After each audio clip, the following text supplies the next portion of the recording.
लिए मेरठ से। उधर बात अगर उत्तर प्रदेश की हो रही है तो एक बड़ी खबर आपको बता दें कानपुर मामले को लेकर। कानपुर में बिकरू कांड में एक बड़ा खुलासा हुआ है। कार्तिकेय उर्फ प्रभात मिश्रा निकला नाबालिग। ये बताया जा रहा है कि जो प्रभात मिश्रा था जिसको एनकाउंटर में मार गिराया था, पुलिस ने वो नाबालिग निकला है। मार्कशीट में प्रभात मिश्रा नाबालिग पाया गया है। दरअसल मार्कशीट में डेट ऑफ बर्थ उसका 27 मई 2004 निकला और मार्कशीट के हिसाब से वो 16 साल का था।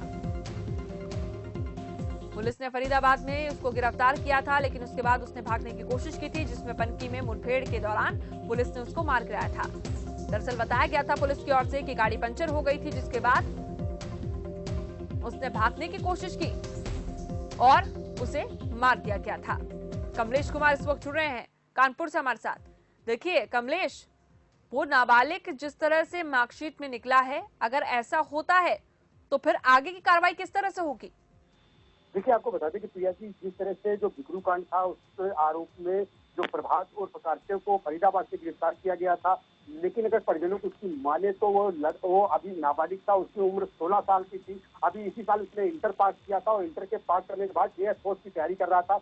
लेकिन जिस तरह से परिवार उसके ऊपर आरोप लगा रहे हैं तो उसका कोई आपराधिक इतिहास नहीं था, लेकिन इसके बावजूद भी उसको गिरफ्तार किया जाता है। गिरफ्तार करने के बाद पंथी के पास जो पुलिस से भागने की कोशिश करता है और मुठभेड़ होती है, मुठभेड़ में उसको मार गिराया जाता है। कई तरह के सवाल उठा रहे हैं परिजन और लगातार जो अधिकारी हैं, अधिकारी भी लगातार उससे बातचीत करने की कोशिश की जा रही है, लेकिन फिलहाल इसमें कोई भी अधिकारी बोलने के लिए तैयार नहीं हो रहा। लेकिन अगर जिस तरह से अगर वो नाबालिग है तो नाबालिग के हिसाब से अगर उसके साथ नरमी बरती जाती तो कहीं न कहीं जो अपराध का ये अपराध में पैर रख रहा था, कहीं न कहीं वो हट जाता।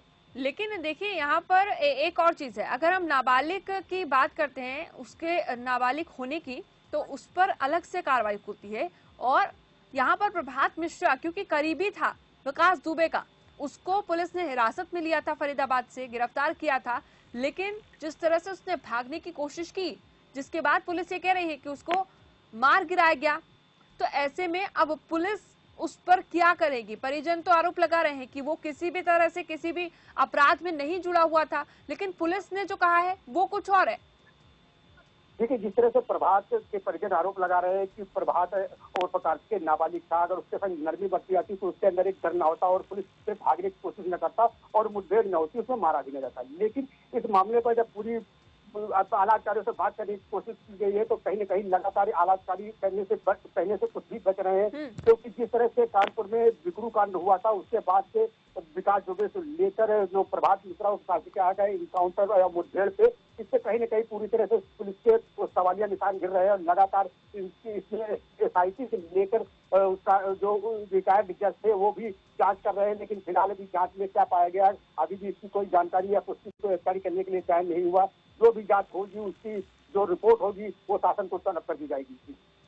बहुत शुक्रिया हम तक की जानकारी पहुंचाने के लिए। लेकिन बड़ी खबर हम आपको बता रहे थे, जिसमें पुलिस ने फरीदाबाद से जिस प्रभात मिश्रा को गिरफ्तार किया है, जिसमें खास तौर पर पनकी में मुठभेड़ के दौरान उसे मार गिराया गया था। ऐसे में बिकरू कांड में ये बड़ा खुलासा हुआ है कि प्रभात मिश्रा नाबालिग पाया गया है। मार्कशीट में कार्तिकेय उसका नाम था, उसे प्रभात मिश्रा कहा जाता था, लेकिन उसके नाबालिग निकलने के बाद परिजन ये कह रहे हैं ना ही वो किसी अपराध में जुड़ा हुआ था, लेकिन उसके बावजूद उसको हिरासत में लिया गया।